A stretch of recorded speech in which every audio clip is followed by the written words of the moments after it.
talking hoops, Michael. So you picked Cavs in 7. After that performance, are you still trusting LeBron in this series? I think you'd be crazy not to trust LeBron. I mean, that's the way to go in this. And yeah, he looked exhausted yesterday. I understand that. And he does play a larger role than most players play on any team in any sport. But if I'm going to bet one way, I'm going to bet with LeBron. I'm going to bet that he goes back to Cleveland and he wins that game. And then everybody keeps saying, well, there's no way he's going to win a Game 7 in Boston. It's a hostile environment. I get that.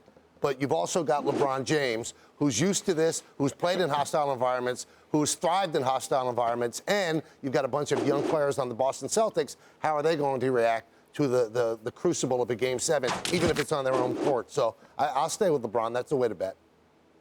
Michael K., how much responsibility do you place on LeBron James for finding himself in this situation, basically not cultivating the relationship with Kyrie Irving well enough to make sure he would want to stay in Cleveland so you wouldn't have to carry such a heavy load by yourself? How much of that do you put on the shoulders of LeBron James, considering that you work in New York all the time, dealing with the New York Knicks ownership and seeing some of the things that's going on with their organization throughout the years? Well, I guess some blame has to be put on his shoulders, but the bottom line is this. I think the big blame has to be put on the ownership and the management of the Cleveland Cavaliers. So Kyrie Irving didn't like it. He requested a trade. Say, sorry, that's not going to work. Make him and LeBron get in the room and work things out. And then you could sell to Kyrie this. Listen, LeBron's contract's up at the end of this year. This will be your team anyway. Wasn't that the complaint if he does, in fact, leave? Well, if he doesn't leave, well, then they could maybe talk about trading Kyrie. And if you look at the deal they made, it was not a good deal. There's a lot of things lined up against LeBron here, but the bottom line, he deserves some of the blame, too,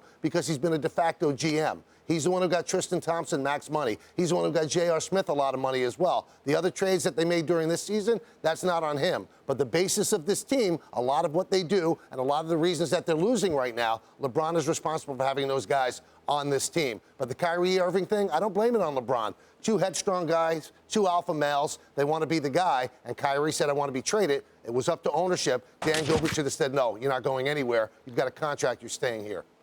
Michael, if you like the Cavs, and you do, it is because you trust LeBron in a Game 7. And I think, listen, I was in the locker room last night. LeBron told me, look, we got no choice. Got to win a game on the road now. And that guy's been great against the 73-win Warriors team. You know, won on the road, impossibly. But he had Kyrie back then, who's no longer on the team. And LeBron's basic MO is hunt mismatches throughout the game. Midway through the fourth quarter, he and Kyrie take over.